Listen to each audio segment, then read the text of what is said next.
자동차 판매의 신, 자동차 회사 영업부장 박광주 씨입니다. 아유, 안녕하세요. 반갑습니다. 반갑습니다.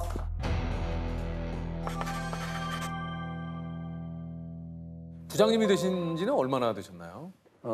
현재 12년 차입니다. 부장 12년. 12년 차요? 네네. 아, 저보다 나이가 몇 살 위이시긴 한데 제 나이쯤 되면 보통 그 회사에서 한 부장님 정도 되는 겁니까? 그렇죠. 부장이 되는데 저희 그 영업 부서에는 임원직급이 없습니다. 그래서 이제 완성을 꿈꾸면서 대기 중입니다. 사장보다 연봉이 높다는 건 이게 뭡니까 이게? 작년, 재작년에 그 고액 연봉을 받게 됐었어요.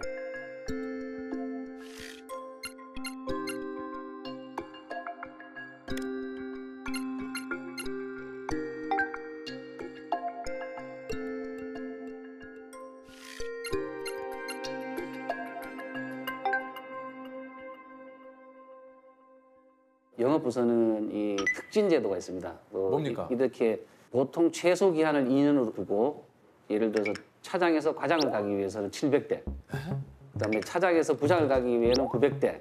이 대수를 빨리 달성하게 되면 그때 특진이 되는데 제가 과장에서 차장으로 2년 만에, 차장에서 부장으로 2년 만에 아마 최단기 기록. 와, 몇 대를 파셨다고요? 1600대를 뭐 2년 안에 거의 1000대 가까이 판매를 넘겼으니까. 1년에 365일이면 사실 쉬는 날 빼고 거의 하루씩 팔아도 365대인데 이게 1년에 500대씩 막 이런 게 가능합니까? 그렇죠. 이게 수치상으로 보면 저도 불가능한 대수라고 생각을 했었어요. 근데 어느 순간 시간이 지나면서 누적된 고객이 고객을 소개하고 이런 과정이 되풀이되는 과정 속에서 보면은 500대가 아니라 600대도 충분히 가능하더라. 야, 그러면 하루에 많이 팔 때는 몇 대를 팔아보셨습니까? 뭐 물론 그 대수의 수치상으로는 뭐 수십 대도 판 적도 있죠. 뭐 하루에요? 예, 대량으로 이렇게 판매도 있었는데 제 개인적으로 이 1대1 판매를 했을 때는 하루에 9대를 판 적이 가장 많이 팔았어요. 1대1인데 9대요? 사실 우리나라에서 제일 자동차를 많이 지금까지 판매하셨대요. 몇 대를 판매해요? 제가 여기 인터뷰를 온다고 해서 어제 한번 체크를 해봤는데 어제 날짜로 12,705대를 팔았습니다. 12,700대. 와. 12,705대요? 네, 그렇습니다. 아니 그 전 세계에서 제일 많이 차 판 사람이 또 있다면서요? 그분이 아마 그 조 지라드라는 분인데 통계가 13,001대를 판 걸로 이렇게. 그럼 이게 얼마 차이가 안 나네요?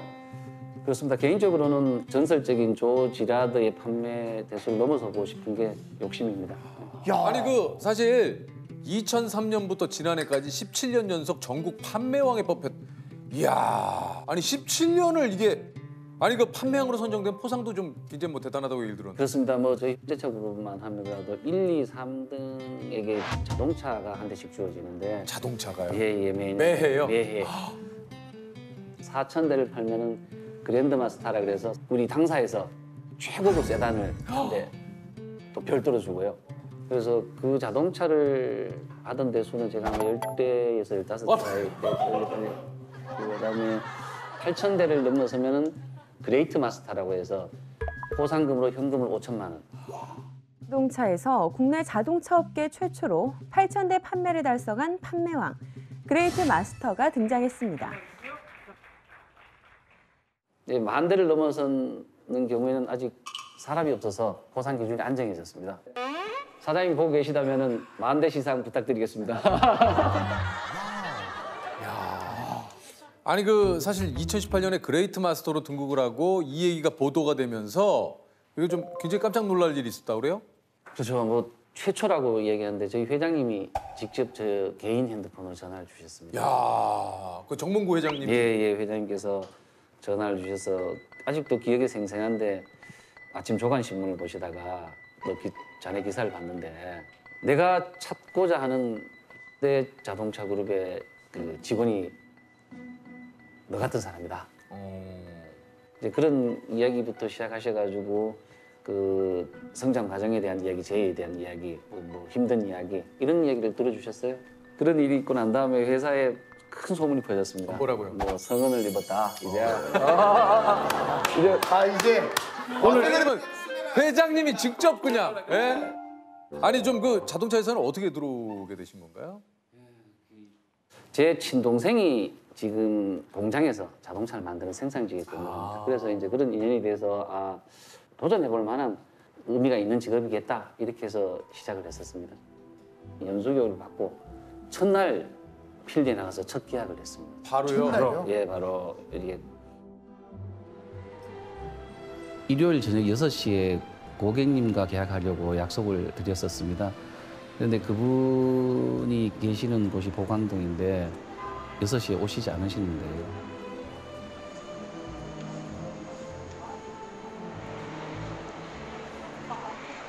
기다리는 시간이 이제 1시간, 2시간 이렇게 지나가고 나면서 굉장히 내적 갈등도 많았었어요. 언제까지 기다려야 되는지, 이분이 계약을 안 하시기 위해서 저를 회피하는 건 아닌지.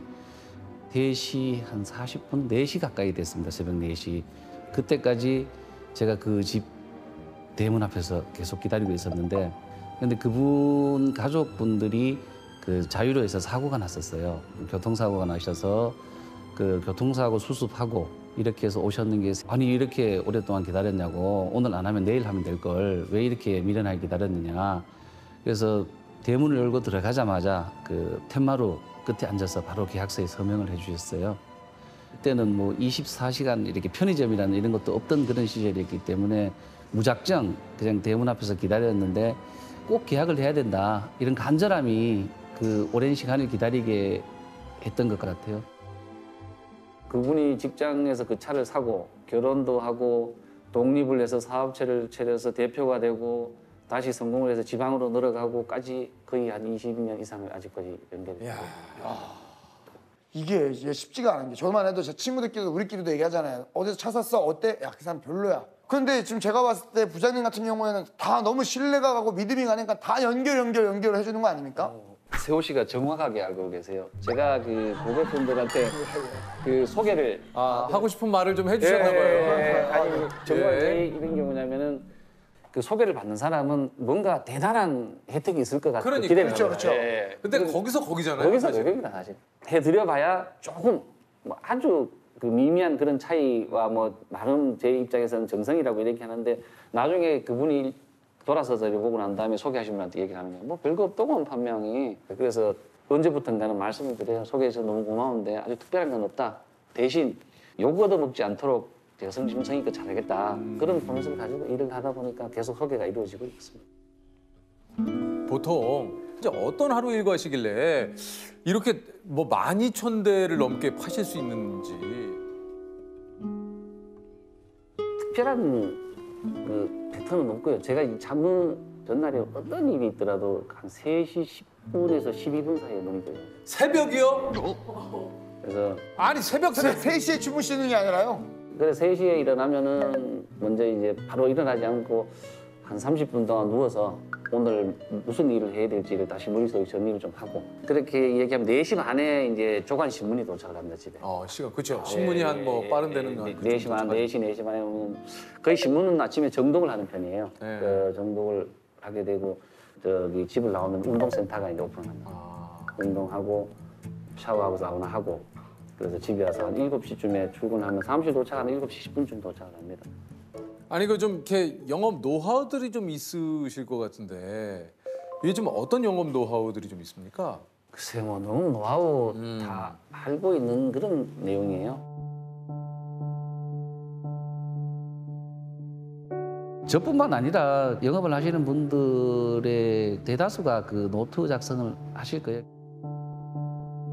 올해까지 27건의 노트가 줄을 서서 있는 거 보면 뿌듯하기도 하고, 가끔 말씀드린 것처럼 뽑아보기도 하죠. 후일 이 고객에 대해서는 꼭 잊지 말아야 되겠다, 이런 내용도 적을 수도 있고.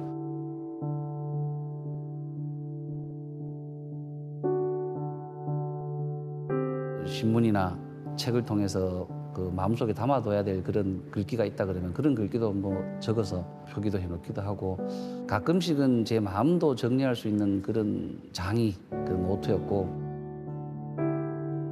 가끔 슬럼프가 왔을 때 그 지나간 기록을 많이 뒤져봤어요.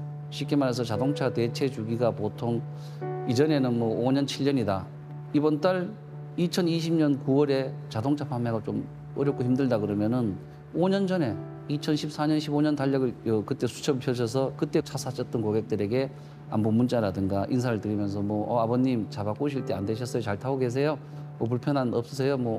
차가 도끼 노후화가 됐으면 교체 계획은 없으시냐? 이렇게 물어보게 되면 불특정 다수에게 영업을 하는 것보다 조금 가까이 근접할 수 있는 그런 데이터도 되기도 하고 하기 때문에 노트도 작성하기도 하고 이렇게 합니다. 혹시 좀 이런 얘기가 어떨지 모르겠는데 혹시 그 영업일을 처음 시작하던 그때로 돌아가도 다시 영업일을 시작을 하시겠습니까? 솔직히 반반입니다. 지금은 어느 정도 경제적인 그런 거나 이런 것들은 사실은 많긴 한데 좋아졌지만. 예, 좋아졌지만은 이게 사람을 상대하는 일이 결코 쉬운 일은 아닙니다. 그래서 이제 겉으로 화려한 성과 뒤에 말하지 못할 이런 사정들도 굉장히 많고요. 사기도 당해봤죠, 많이. 사기요? 사기도 당해봤고. 무슨 사기를 당해보셨어요? 자동차를 가지고 가고 뭐 대금 지급 안 하거나 계약금만 걸고 차를 가지고 가서 2달 타고 그냥 방치하고 버려둔 이런 경우도 있었고. 그럼 그런 거 다 어떻게 됩니까? 지금은 달라졌지만 이전의 이야기인데 다 이제 개인 손실 부담으로 따는 경우도 있고. 그러니까 이게 말투에서 사실 좀 그런 게 느껴져요. 그러니까 이 뭐 영업일을 하시면서 얼마나 많은 사람을 이렇게 사실 만나고 대했겠습니까? 그러니까 약간 뭐 초월했다고 하기가 좀 그렇지만 요즘 좀 많이 지치셨습니까?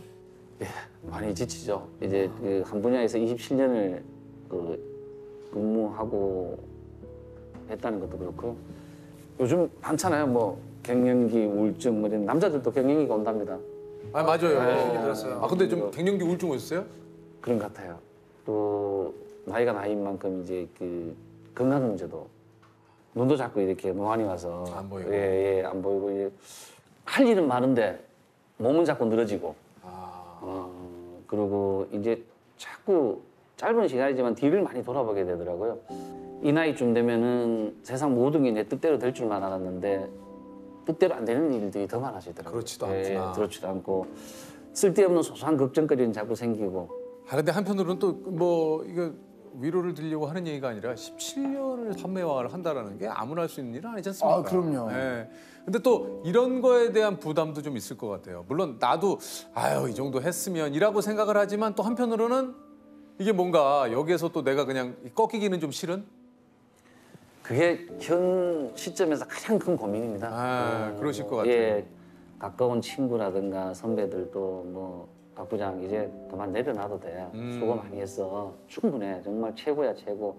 이렇게 되는데 제 스스로도 다짐도 많이 하죠. 그렇게 해야지, 그렇게 해야지. 그게 내려놓지 못하는 게 정말 나약한 인간이에요.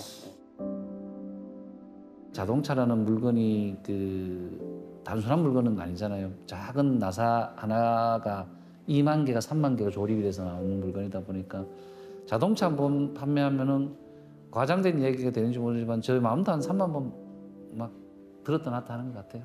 많이 헤집어지죠. 뭐 사람한테 많이 지치고 별의별 일들 많죠. 고객 앞에서 무릎도 꿇어받고 뭐 진짜 드라마에 나올 한 물바가지 세례도 받아봤고 뭐 그 당시에 그걸 안 하고 그만둘 수 있었다 그러면 회사 그만뒀겠죠. 거기서 무릎 안 꿇고 가고 그냥 바로 그럴 사면 추가했죠.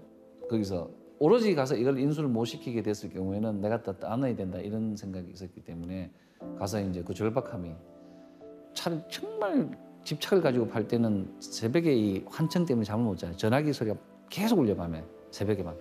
그만큼 이제 막 기다림이 절실해 차 계약하는 게 밤새 걱정한다고 해서 달라질 일은 없어요 아무도. 근데 그 걱정거리가 엄청나게 저를 짓누르는 거예요. 근데 그런 목표가 없어져요. 지금 부장님 가장 하고 싶은 게 뭘 이루고 싶으세요? 문득 생각이 안 나요. 남들이 들으면 저 자식 배부른 소리 하고 앉았네 이런 생각했는데 사실 이 자리에 와 보니까 그런 것이 없어서 내가 계속 이 일을 이런 식으로까지 해서 이어나가야 되겠냐 이런 생각이 들더라고요. 어떻습니까? 지금 부장님이시지만 회사에서 부장은 뭡니까? 부장은 이제 그 미생에서 완생으로 가는 마지막 관문이자 마지막 단계인 것 같아요.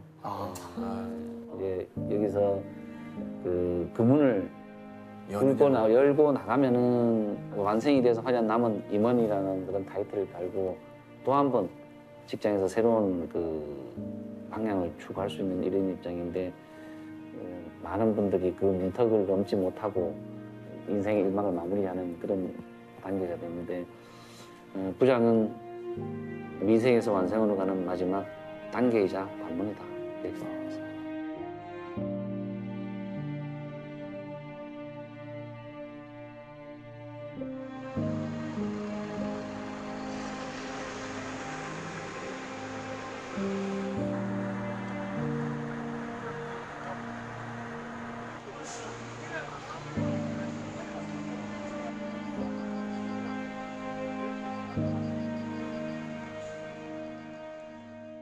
유퀴즈 예스. 예스. 자, 이것은 앞에 지나간 수레바퀴의 자국이라는 뜻으로 이전 사람의 그릇된 일이나 행동의 자취를 가리키는 말입니다.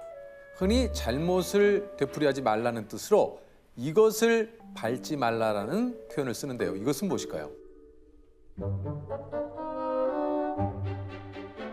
전철. 전철. 예. 앞 사람의 전철을 밟지 마라. 네.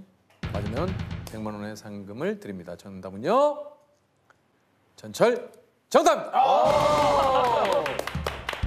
앞전철 바퀴철자.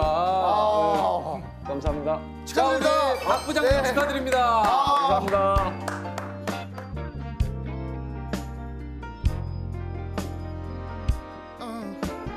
Baby girl, I know I haven't been perfect for you, but before you say we're through, I think you should think a little while, 'cause this is just the something love.